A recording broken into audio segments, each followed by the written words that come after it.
So welcome to the Star Wars Celebration 5 collecting panels. This talk kicks off our collecting track where we have 4 panels a day, and we're going to tell you a little bit about kind of what to expect. So in the past, in past celebrations, the collecting panels have been very popular. So because of that, Fire Marshal requires us to fill up and empty the room each time. So in general, what we'll do is we'll allow people to come in probably the first couple of minutes till every seat is filled. So it's going to be important that everybody grab a seat, unless you have a special seating requirement. In special cases, we can make an exception. And then we'll seal off the room, and then each talk we'll empty the room and very quickly line up and come back in. In general, it works pretty well. Everybody who lines up generally gets in, so I don't want to kind of scare you off with the whole lining up procedure. But the reason we do that is we want to make sure that we have enough giveaways for everybody. I'll talk about that in a minute. There's going to be a half-hour break between each collecting talk. And there are a couple things I want to point out as we get started. So on the wall here, you'll see a bunch of displays. These are some displays created by Jared Clark and Todd Chamberlain. And what they did was they went out to many of you and many collectors, fellow collectors, and asked for photos of their collections and how they display collectibles at home. So when you get a chance between talks or during, coming in and out, take a look at that and see some of the really cool stuff, ways that people display their collections at home. Next we have a cereal giveaway, and some of you may have heard about it, some of the pre-convention publicity. So at each of the collecting talks for a day, we're going to have a different cereal box.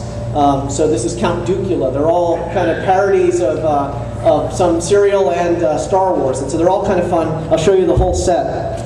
So this is the whole set of 16 boxes.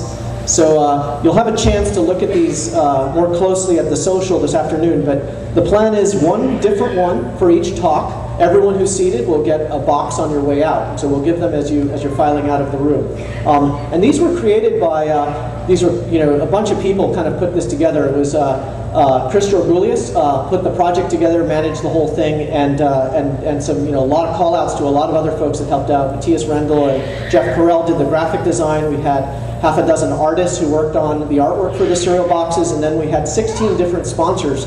This is all done by fans and collectors who sponsored this just as a giveaway. And so there's no kind of, there's no budget for this. It's all done by fans that do it as a giveaway. So, so just so you know that. And yeah, basically we'll give a new one out each talk, and then on Sunday at 5 o'clock, if we have any extras, we'll have a lineup here in this room of giving out any extras. No guarantee we'll have extras, but past celebrations we've had extras on giveaways, so there may be some left over. Last thing I want to mention is we have a collector social today at 7 o'clock. I encourage all of you to come here. It's in this room. It's an opportunity to meet other collectors, other fans attending Celebration, particularly if you're attending Celebration for the first time or traveling alone and want to meet other collectors. A great opportunity to mingle, and you can come up here and see the boxes closely at the social, so it'll be a chance to kind of meet other collectors. So I encourage you to attend that 7 o'clock this afternoon. And so now I want to introduce our first speaker, Jonathan McElwain, who's going to talk to you about food collectibles. So Jonathan's a big expert on food collecting, which is one of my passions as well. And all of you, when you leave here today, will be food collectors because you'll have your own cereal box. And so Jonathan's also a member of the DC Collecting Club. So in Washington D.C. area, they have a Star Wars Collecting Club, and he's one of the very active members of that club. So without further ado, Jonathan.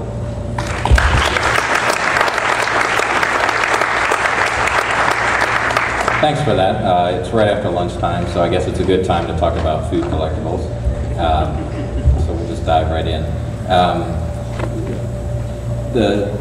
I'm going to talk about the different aspects of collecting. You've got the packaging that the food comes in, premiums that either come packaged with the food or sometimes you mail in box tops or whatever for them. Store displays that go with them. Employee items like t-shirts or something that a fast food chain might have for their employees and that sort of thing. And the other aspect of this is that it really is sort of an international thing. There's a lot of material from the US, but when you get into this area, it's something where you can get a lot of that stuff pretty quickly, and you pretty easily get drawn into stuff from overseas. And I'm going to go through this in kind of a fairly chronological way and just sort of go through each movie. There's over 10,000 food items just in the packaging and premiums alone, let alone store displays and employee items and all of that other stuff. So, you know, there's a lot of promotions that I'm going to miss here, but just wanted to kind of hit the highlights from each one. So starting with the original Star Wars, or New Hope, however you want to call it, Wonder Bread had a promotion where you bought a bag of bread, and at the end of the bread bag you got a one of 16 cards, which are pictured there below the wrapper. Candy promotions, you had those both in you actually had them in the US, UK, and Japan. In the US you can see the Nestle Crunch bar there, and you had a pendant that you could mail in some wrappers and get. Those wrappers are pretty tough to find because I guess most people send them in to get the pendant. Beside those, you've got some Trevor Chew wrappers from the UK. I guess it's like a taffy material. I never ate any.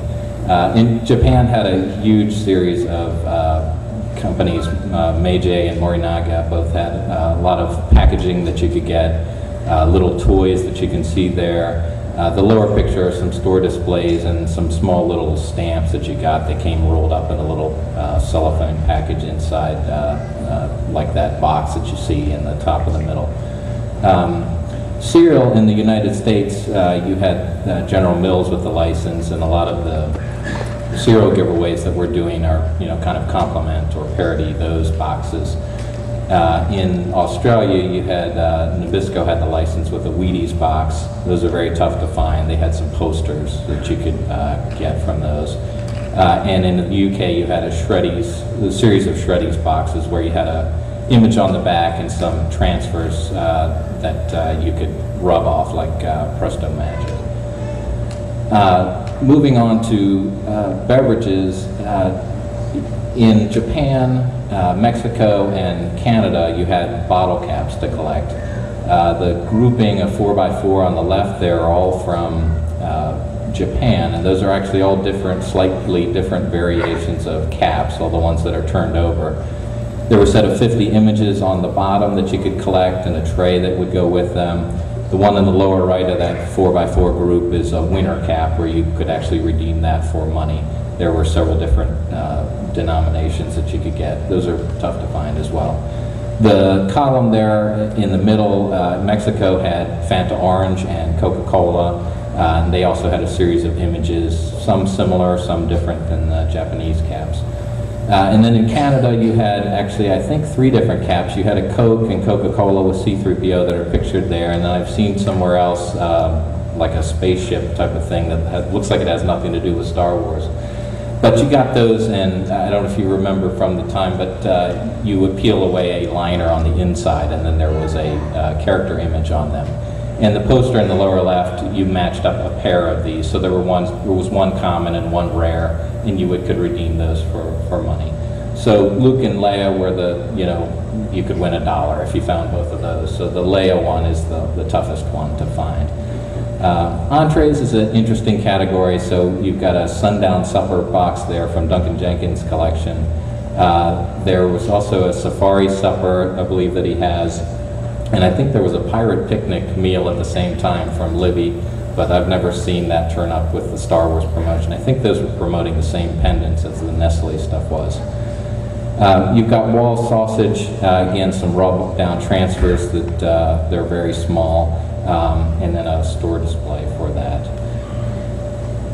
Fast food, in the US, you had Burger Chef and Burger King, some kids' meal trays there on the left from Burger Chef. Of course, the glasses that most people know about from Burger King, 4 glasses. Ice cream in the UK on the right-hand side, all the fronts looked like this X-Wing and TIE Fighter, but then you had these 6 different character images that you could collect with a description of the character. There were also stickers packed in with those. In Australia, you had Streets, so there's an attractive looking package of those popsicles there. And then Tip Top in New Zealand had these R2-D2 Space Ice stickers that are a lot of the ones I've got here have, a lot of them have the Macquarie images on them, so they're really cool. Moving on to the Empire Strikes Back, candy promotion, Hershey's had these were little trays that each held, like the ones that were candy bars each had, I think, 6 candy bars in them.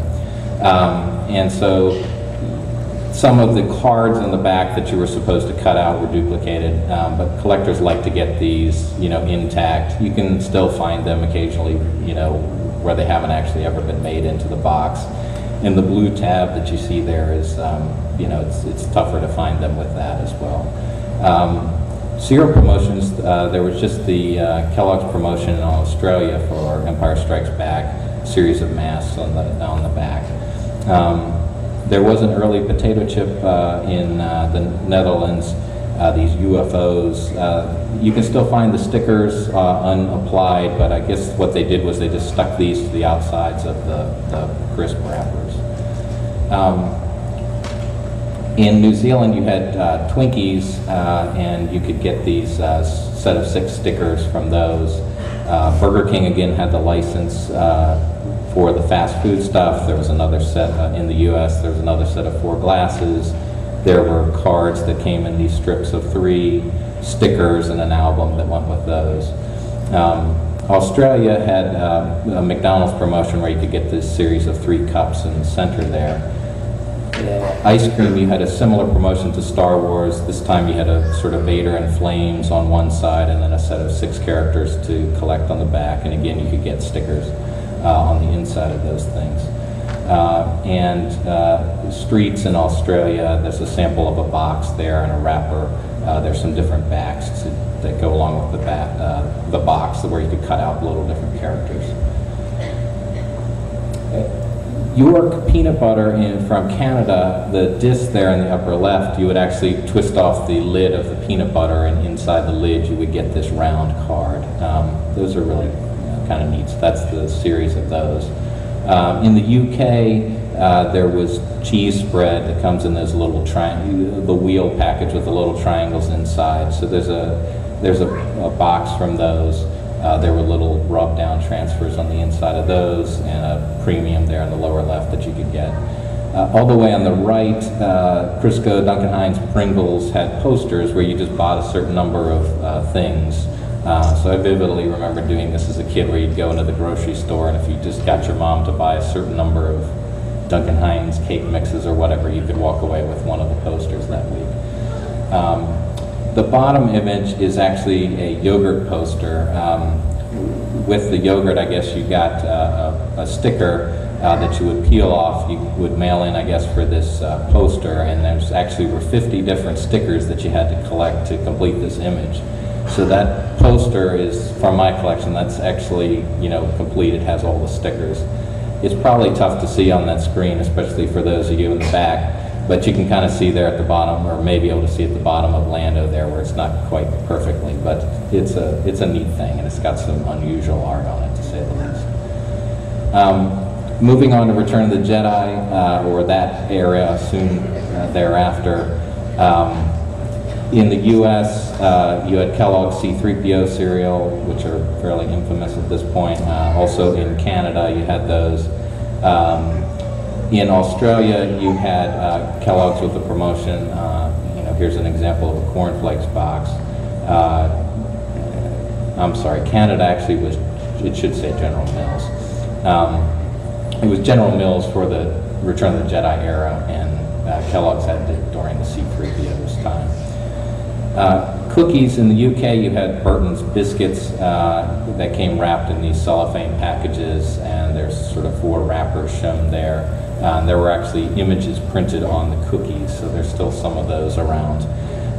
In the US, you had Pepperidge Farm, 3 different boxes, each one has 2 different backs. You could get the green cup of that group at the grocery store when you bought a certain number of boxes, and then you mailed in for the other 4 cups in that series. Fast food, again, Burger King had the license, 4 more cups, glasses to collect.